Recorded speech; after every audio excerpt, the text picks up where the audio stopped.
केंद्रीय मंत्री ज्योतिरादित्य सिंधिया और सीएम शिवराज सिंह चौहान रीवा पहुंचे। आयोजित महिला सम्मेलन कार्यक्रम में शामिल हुए। इस दौरान 239 करोड़ 95 लाख रुपए से होने जा रहे एयरपोर्ट निर्माण का भूमि पूजन किया। समारोह में 747 करोड़ 51 लाख के 32 कार्यों का भी लोकार्पण और भूमि पूजन किया गया।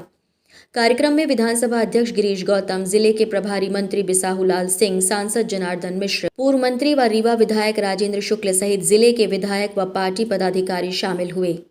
बुलेट रिपोर्टर के लिए ब्यूरो रिपोर्ट रीवा। लोग और मुख्यमंत्री मंच पर आके रोते थे, आलाप देते थे।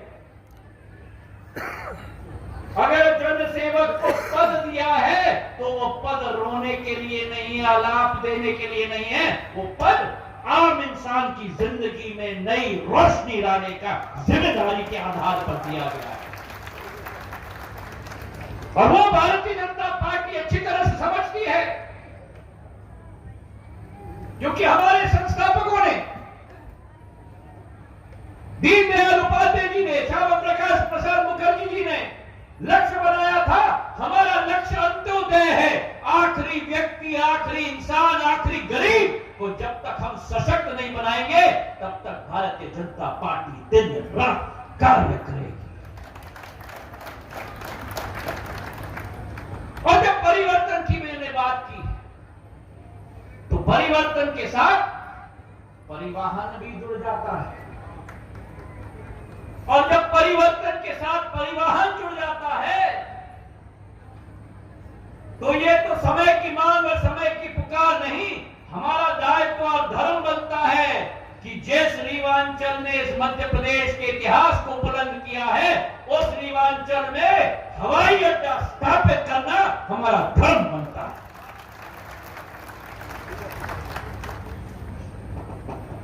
मैं धन्यवाद अर्पित करना चाहता हूं इस मंच से। सर्वप्रथम हमारे प्रधानमंत्री जी को। आज राजेंद्र शुक्ला जी ने कहा और मैं उनको धन्यवाद अर्पित करना चाहता हूं। मेरे पूज्य पिताजी का स्मरण उन्होंने मुझ पे भी करवाया। रेलवे स्टेशन रीवा में उन्होंने स्थापित की। प्रदेश भर में रेल का विकास करवाया। पर यह एहसास मैं आपको दिलाना चाहता हूं मेरे भाइयों और बहनों, कि जो 20-30 साल पहले रेल की मांग होती थी देश भर में, आज वही मांग पूरे देश भर में अल्प सेवित या असेवित हवाई अड्डों पर हवाई जहाज की मांग हो रही है। जी के नेतृत्व में अगर ग्वालियर में हवाई अड्डा है, भोपाल में हवाई अड्डा है, इंदौर में हवाई अड्डा है, जबलपुर में हवाई अड्डा है, तो रीवा में हवाई अड्डा क्यों नहीं? ये कांग्रेस के शासनकाल में संभव नहीं था। ये संभव था तो केवल शिवराज सिंह जी और नरेंद्र मोदी जी के शासनकाल में संभव था। मेरे भाई और बहन, मैं धन्यवाद देना चाहता हूं राजेंद्र जी को। मैं इनको कई साल से जानता हूं। जब मैं उधर भी होता था तब भी जानता था। मैं भारत सरकार का ऊर्जा मंत्री था, ये मध्य प्रदेश सरकार की ऊर्जा मंत्री थी। और इनकी आदत है, आप तो अच्छी तरह से वाकिफ होंगे, मुझे धीरे धीरे अनुभव हुआ था कि अगर इनके दिमाग में नहीं, दिमाग में अगर इनके दिल में कोई बात अंकित हो जाए तो ठका ठोकते जाएंगे जब तक वो सपना साकार।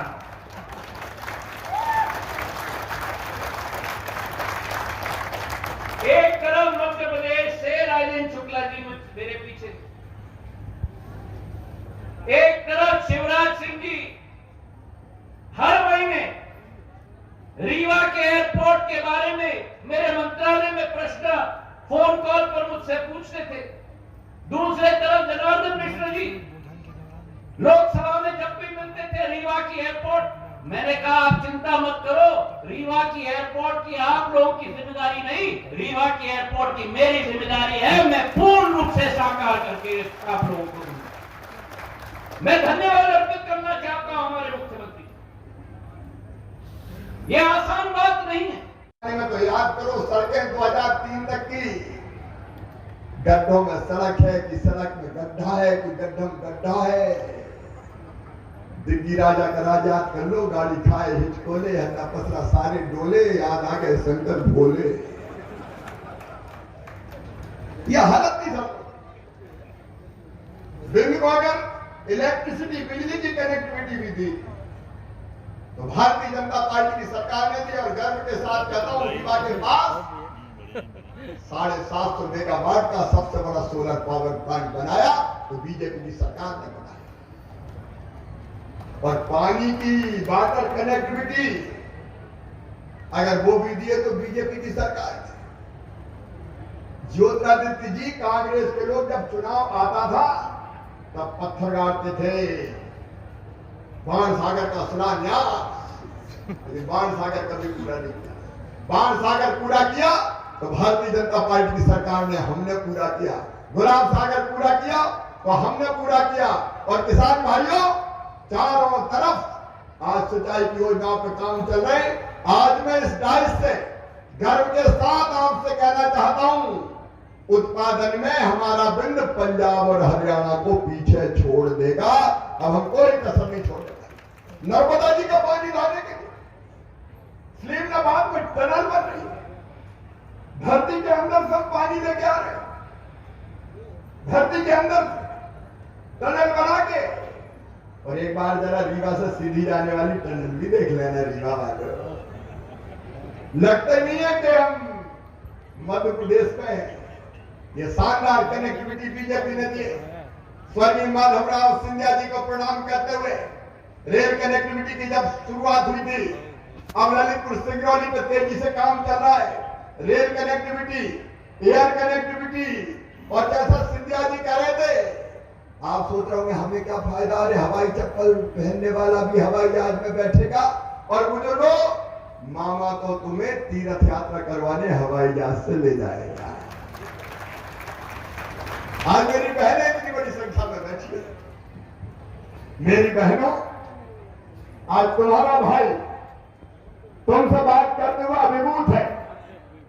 मैं बहनों को मानता हूं केवल नारी नहीं, श्रद्धा है। गंगा गीता गायत्री है बहनें, सीता सत्या सावित्री है बहनें, दुर्गा लक्ष्मी सरस्वती है बहनें। ये वो धरती है जहां कहा गया, यत्र नार्यस्तु पूज्यन्ते रमन्ते तत्र देवता। देवता कहां निवास करेंगे? मां, बहन और बेटी को इज्जत, मान सम्मान की नजर से देखा जाएगा, वही देवता निवास करेंगे, वही भगवान निवास करेंगे। और इसलिए बहनों की, बेटियों की, माताओं की इस देश ने हमेशा इज्जत की। महिला सशक्तिकरण, हमारे प्रधानमंत्री नरेंद्र मोदी जी कहते हैं कि महिला सशक्त होगी तो परिवार सशक्त होगा, परिवार सशक्त होगा तो देश सशक्त होगा, और महिला अगर सशक्त नहीं हुई तो परिवार भी सशक्त नहीं हो सकता। इसलिए मेरी बहनों, सबसे पहले, क्योंकि मैं तो गांव का रहने वाला हूं, बचपन से मैंने अपने गांव में देखा था बहनों के साथ भेदभाव होता था परिवार, और मां भी भेदभाव करती थी। बेटा आए तो बधाई गाए, ढोल बजाए, गीत गाए, और बेटी पैदा हो गई तो मां का चेहरा भी उतर जाए जैसे बेटियां नहीं आ गई हो, कोई आफत आ गई हो। बेटी बोझ मानी जाती। और तब मेरे मन में ये तकलीफ और पीड़ा होती थी कि हे भगवान, एक मां की कोख से बेटा भी जन्म ले, बेटी भी जन्म ले, लेकिन बेटी बेटे के स्वागत करो। और कई बार तो आधुनिक युग में ये भी हुआ कि पता चल गया कि कोख में बेटी है तो कोख को ही कतल खाना बना दिया, बेटियां कोख में मारी जाने लगी, बेटे बढ़ गए, बेटियों की संख्या कम हो गई। और तब दिल पीड़ा से भरता था और कहता था, हे भगवान, यह अन्याय कब तक होगा। और उसी पीड़ा में जब मैं मुख्यमंत्री बना तो कई बार यह कहा जाता था, शादी बोझ है, दहेज का इंतजाम कहां से करोगे। एक जगह मैं विधायक भी नहीं, एक सभा में बोला था, छोटी सी सभा थी, मैंने कहा बेटी को भी आने दो, बेटी है कोई कल है, तो एक बूढ़ी अम्मा खड़ी हो गई, बड़ी बात कर रहा, बेटी को आने दो। बेटी आ गई और बड़ी हो गई तो शादी में दहेज का इंतजाम क्या तू करवाएगा? हंदो बेटी को लगा है, तो मुझे लगा शिवराज ऐसे नहीं होगा, कुछ ना कुछ ठोस कदम उठाने पड़ेंगे। और फिर जब मैं विधायक बना, तो विधायक बनने के बाद बेटियों की शादी अपने क्षेत्र में शुरू की थी मैंने। नए वीडियोस एवं ताज़ी खबरें मिलती रहें, इसके लिए हमारे चैनल को लाइक, शेयर और सब्सक्राइब करना ना भूलें।